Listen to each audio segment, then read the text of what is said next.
belief in the Creator of the world, proof of the existence of the Creator. I acknowledge receipt of your letter, to which a group question was attached. Young men and women. As for the question itself, it is understandable that it cannot be answered exhaustively in the letter, so I am forced to limit the answer to some main points.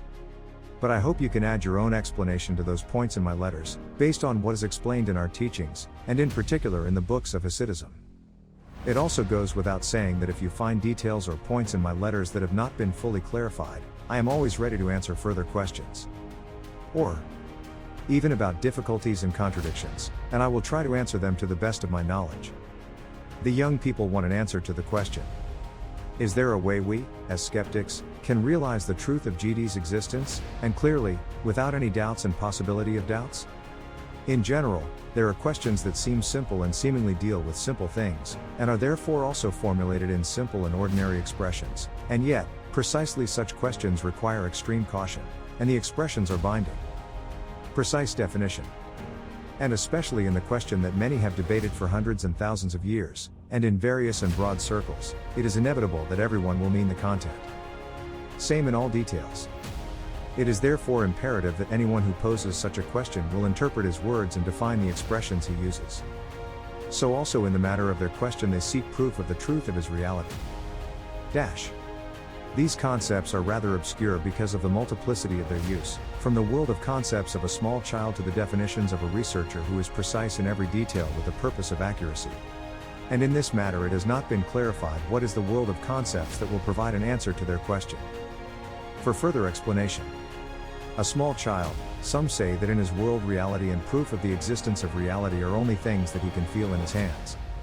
In contrast, a blind person, for example, whose world of self-concepts has no place for the existence of colors, nevertheless acknowledges their existence, trusting another person to tell him that he sees colors and shades.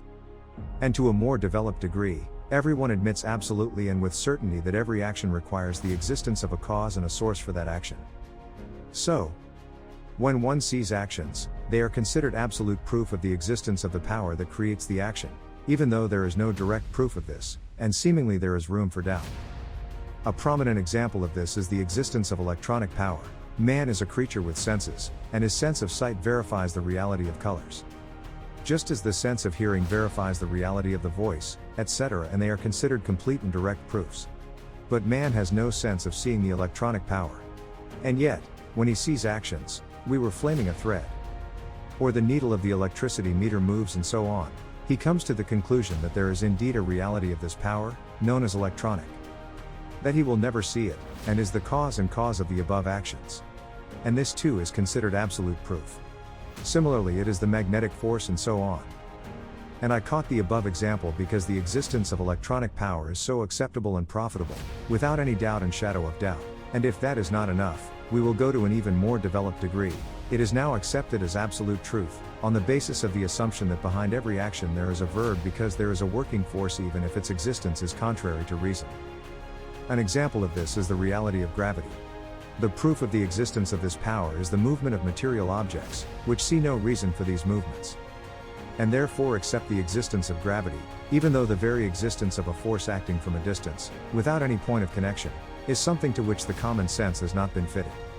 But we are already used to this Mishnah from the childhood years and she repeatedly in textbooks, until it becomes simple, which is beyond doubt and doubt. There was an attempt to explain gravity using a thin called a sight.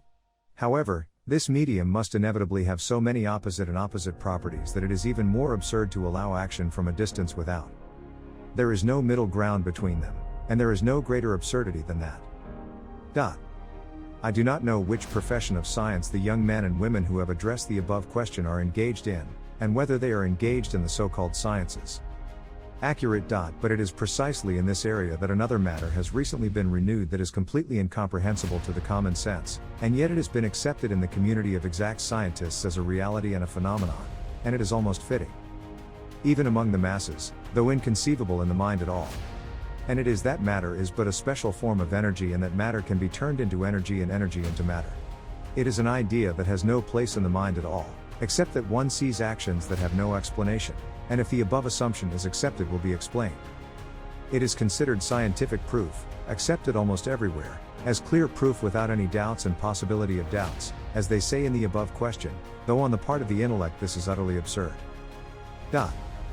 I suppose because in the wording of their question they did not define at all what they would receive as proof of the truth of GD's reality in a clear way without doubts etc. they would receive through a proof similar to that accepted by them in their behavior in life. Day to day. If one proceeds from this point of view, it is understandable that there is such a proof of the reality of the Creator, and no more but several proofs. And as noted above, this should not be made difficult by the fact that this reality is not perceived by the mind, or is even contrary to the mind, because as stated, it is acceptable for any person who thinks and observes what is happening around him to explain the phenomena. The course of proof or proofs in this matter is similar to all the conventional proofs in the exact sciences, and even more so in the example of the proofs that determine the daily life of each of us.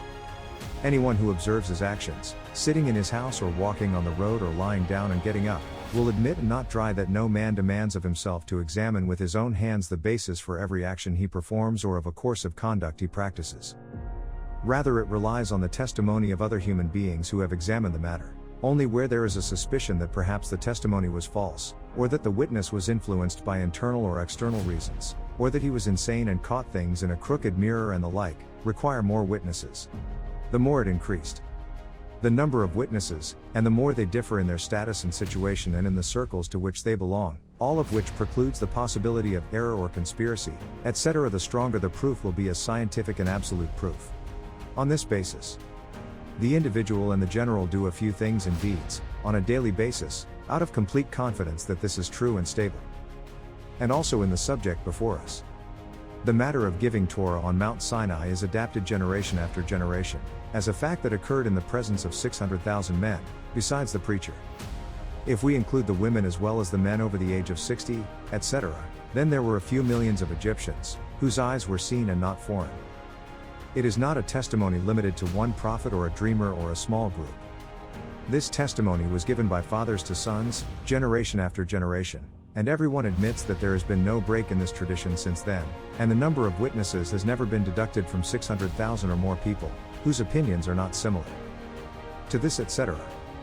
And even after being circulated in the four corners of the world, all the formulas that came to us from the fact and from this historical event fit in every detail. Do you have a more faithful and accurate testimony than this? A second method of proof, and is also based on the assumption mentioned above, that when one sees actions and phenomena and draws conclusions from them, they determine the practice, and even where there is a fear of damage and loss and so on.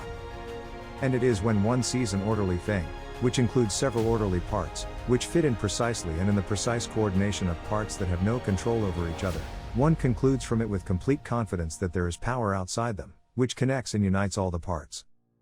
The very fact that he unites and connects the parts proves that he is greater and stronger than them and controls them.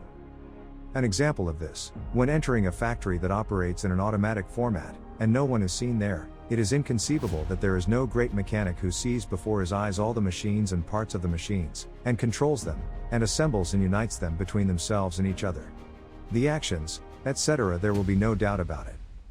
On the contrary, the more a person's hand is absent in this factory, and the more automatically he operates, it indicates that the more wonderful the mechanic is and the more courageous he is. And so in the case of a factory, which is about hundreds or thousands or even tens of thousands of parts, all the more so looking at our world, a piece of wood or stone, or vegetation and life, and need not say in the structure of the human body, and according to the verse precursors, and in particular according to the explanations of science of today, that everything is made up of billions of atoms, and each atom has several tiny parts in it, which seemingly had to be controlled by unparalleled confusion and disorder, and yet we see that there is a wonderful order and a wonderful match between the small and large parts, to the largest, and fit between the parts of the small world, microcosm, and the parts of the big world, macrocosmos, etc., etc., it is clear without any shadow of a.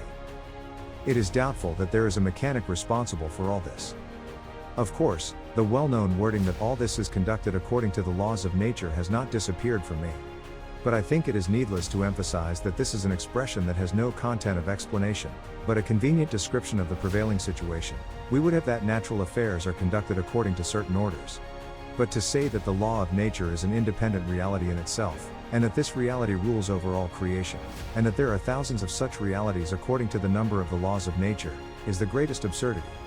No scientist in this field would say so, and this wording is nothing but, as aforesaid, a convenient and short expression for describing a situation, so that there will be no need to duplicate in every step and a long description of so-called simple situations, but it is clear that he does not explain a nothing.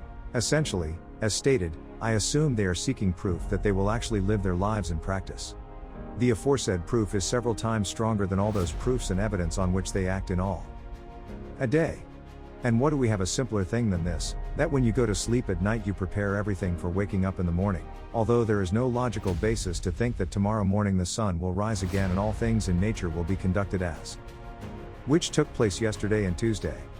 But since the world as it has been a practice for several days and years, it is assumed that these rules will probably also be observed tomorrow and the day after. On the basis of this assumption, efforts are made to arrive and take the trouble to prepare everything for tomorrow morning's conduct, which does not have any intellectual basis, unless there is a landlord for this capital. As stated above, it is necessary to extend all of the above, and explain some more of the points, but I hope that this is also enough and gives enough material for observation and conclusion, because those who believe that evidence should be sought are wrong.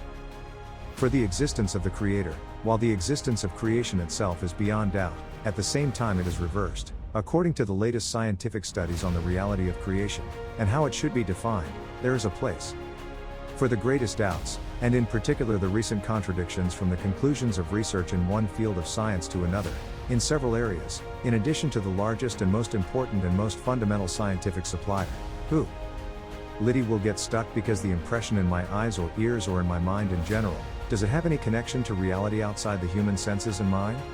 On the other hand, regarding the Creator, or in other words, the working force that acted and arranged all creation, there is no difference whether there is another reality or only an impression of reality, for the first intellect of a healthy person, according to which he lives all his life, is that all reality in his world that he knows about it, there is a reason that creates it and acts on it from within or without. Another note I must add, is that it is not uncommon in human nature that when one brings simple proof it is difficult to accept its simplicity. But I hope that this is not the case with regard to the questioners, since the said element is not in its basic sense, nor does it affect the way of behaving in the actual act, and as can be seen in the tangible. And one of the foundations of our belief in the Creator of the world, and its leader and at Mount Sinai and the acceptance of the Torah and its commandments, that the deed is the main thing. I would like to hear comments on all of the above, and my hopes are that they will feel complete freedom to express their opinions even if they do not agree with the above. June 2, 1959.